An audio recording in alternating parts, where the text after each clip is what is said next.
ce qu'on va faire là. On va expliquer donc la semi-voyelle iode, ok? La définition, c'est une semi-voyelle ou semi-consonne, comme je vous ai dit. La position voilà, pour l'articulation, c'est une voyelle antérieure, bien sûr, sonore et non arrondie. Alors, cette semi-voyelle, si elle est en tête de la diphtongue, et vous lisez avec moi, pied, lumière, et semi-consonne s'il va à la fin de la diphtongue. Et remarquez le changement de la prononciation. Œil, tu dis œil, hein, tu as difficulté à mettre le lèvre arrondi. Œil, voilà, et aïe, œil. Aïe, c'est la première, aïe, la deuxième, œil, voilà. Excusez-moi, je pense que c'est moi qui vous ai créé la confusion, parce que j'ai lu le deuxième mot au lieu de lire le premier mot. Alors, excusez-moi, je vous ai fait faire mal la lecture, c'était à cause de ma faute. Bien, pour la prononciation, bon, on nous dit ici dans le livre qu'il y a une articulation légèrement sourde par assimilation.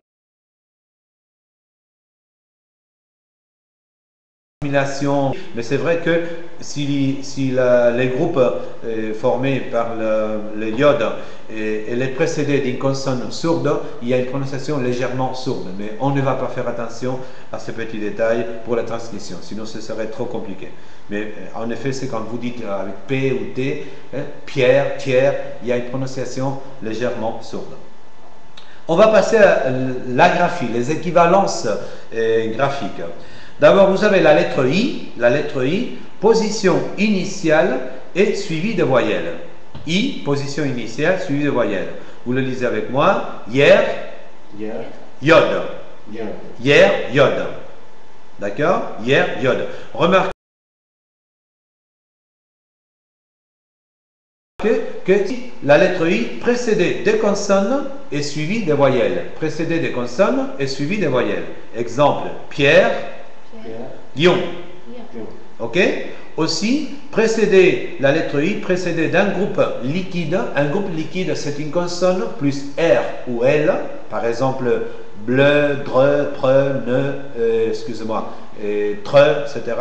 C'est-à-dire consonne plus R ou L. Ça, c'est un groupe liquide.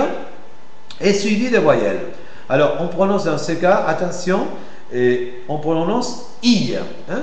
Si la voyelle I, elle va précéder d'un groupe liquide et suivi d'une voyelle, on ne prononce pas iode, on prononce la voyelle I plus iode. On dit I. Par exemple, plier, prier, d'accord? Aussi, si vous avez la lettre I surmontée d'un tréma, un tréma est la diéresis. Alors, la lettre I surmontée d'un tréma entre voyelles, vous articulez iode. Par exemple, aïeux, faïence. Et enfin, la lettre Y en syllabe initiale ou intérieure d'un mot. Pour la lecture, la lettre Y, c'est comme si vous lisez un I et un iode. Et c'est comme si vous lisez I. Donc, il y a les cas, par exemple, que vous avez ici. Les cas EI, par exemple, AY,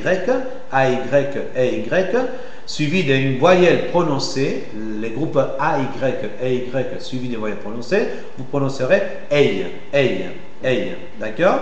Voilà. Et parfois, dans quelques exceptions, on prononce aïe, mais ce sont des exceptions. Donc, par exemple, vous lisez avec moi les exemples. Ayez,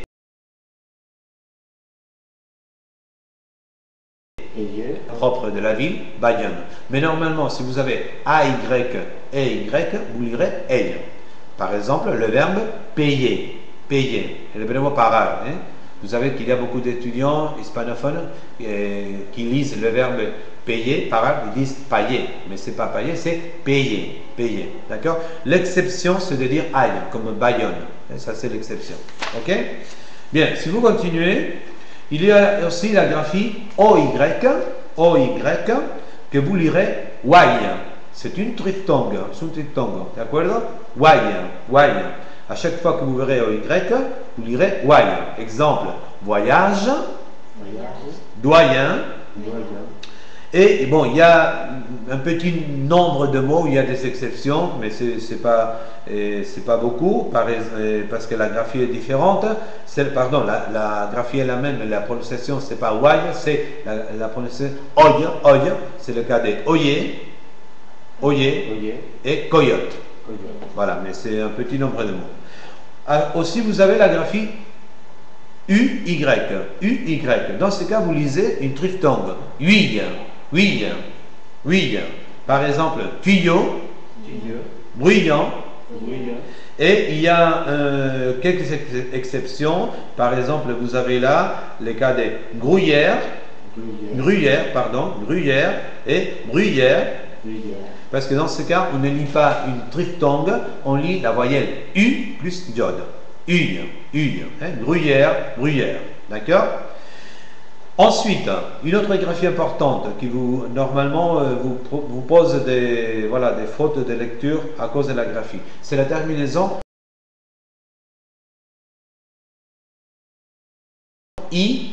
En cas d'exception, on verra qu'il y a des exceptions, mais normalement, I, 2LE, vous lisez tout ça, I. D'accord? Par exemple, bille, lanquille. Ça, c'est la lecture normale, ok? Mais c'est vrai qu'il y a des exceptions, et en plus sur des mots bien connus. Par exemple, le mot ville, mille, ou la ville de Lille. Escrito L-I-2-L-C, Lille, non? Lille, ville, mille. Ce sont des exceptions. Même si ce sont des mots très connus, donc vous pensez que ça c'est la prononciation bien, il, mais pas il, comme on fait dans ce cas.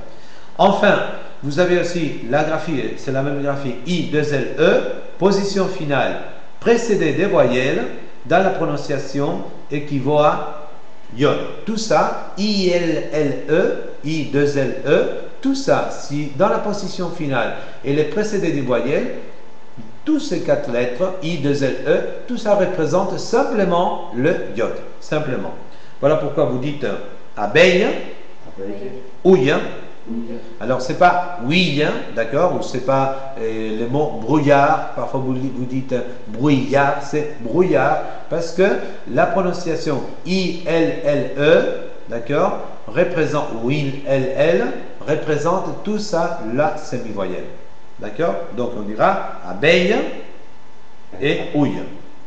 D'accord? Et finalement, la graphie IL, position finale, suivie des voyelles.